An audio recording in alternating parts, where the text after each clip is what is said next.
In hindsight, y'all, let's take a step back. Let's take a step back in terms of this team. In hindsight, if the Celtics Celtics have been dominant all series, by the way, y'all, with being up 20 plus points in nearly every game in this series. They did blow two, which out of this world insane. They blew two 20-point leads to be down 2-0 with Jalen Brunson and Mikal Bridges coming in the clutch. And even with like Jason Tatum and Jaylen Brown struggling early on in this series, they're jacking up threes and just shooting very poorly as a team.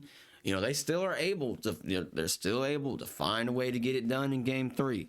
They're slowly but surely to avoid being down 3-0 to the Knicks. They beat the Knicks 115-93. And again, y'all, like I said, they blew two 20-point leads in Game 1 and Game 2. They played poorly as a second half team. I think they're one of the best 3-point shooting teams in the league in the regular season too. And now just seeing how they're they're shooting themselves out of games, actually, y'all. So the Celtics, they went 25 of 100 in their last two games from behind the 3-point line range. Now they're sort of kind of fighting their footing in Game 3, shooting 20 of 40, 50%. And again, y'all, just seeing them, not, like I said, they're shooting themselves out of the game, especially like Jaylen Brown and Jason Tatum. They're one of the best tandems in the game right now, and just seeing them both struggle in this series. And again, I mean, you live by the three, you die by the three, I guess, in this sense.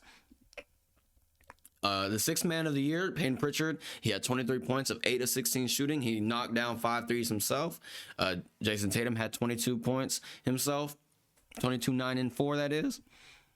And then Jaylen Brown had 19 points for himself. So, those three guys, they played a huge role in this game 4 win for the Boston Celtics.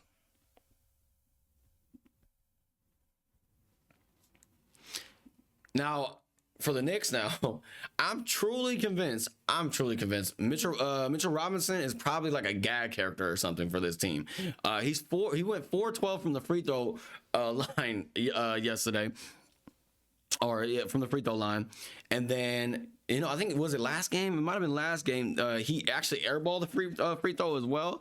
I know he stated he went on Instagram yesterday, wishing everyone happy Mother's Day, but also saying like he doesn't really care what anyone's talking about. I mean, you gotta, you're getting paid to play this game, and if you're not making free. I know there's been probably some terrible free throw shooters in the history of the NBA, but I'm just seeing him like just go out there and just smoke these free throws is kind of insane. Like I said, I think he's really just like a gag character or something. Like, he's just kind of just there.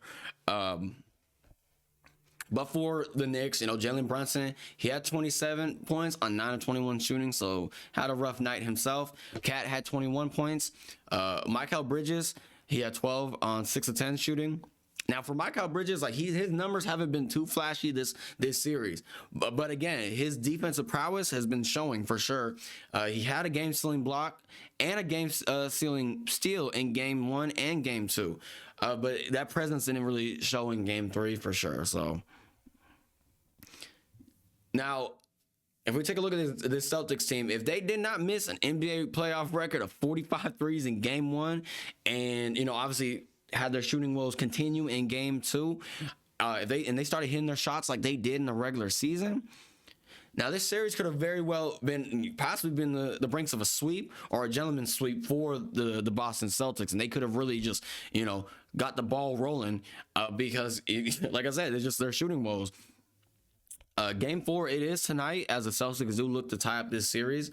Like I said, we're gonna see what happens. If I think Jaylen Brown and Jason Tatum. First of all, these are some tall dudes. They got some size to them. Pause. They got some size to them for sure. They got some size, and just seeing them, again, I get it. I guess it's just kind of how they run their offense. They're just chucking up threes and stuff like that. I mean, it's paid well for them. I mean, like I said, they made the most 3 points in NBA history in the regular season, but they got to start using their size to their advantage. I think, and it's more particular, Jaylen Brown. He needs to really just like sit in that paint and play more aggressive. I think they both only had like 4 free throws combined, so it's like they're not initiating. Go initiate that contact. Go try to get a tough bucket. Both of these superstars for sure.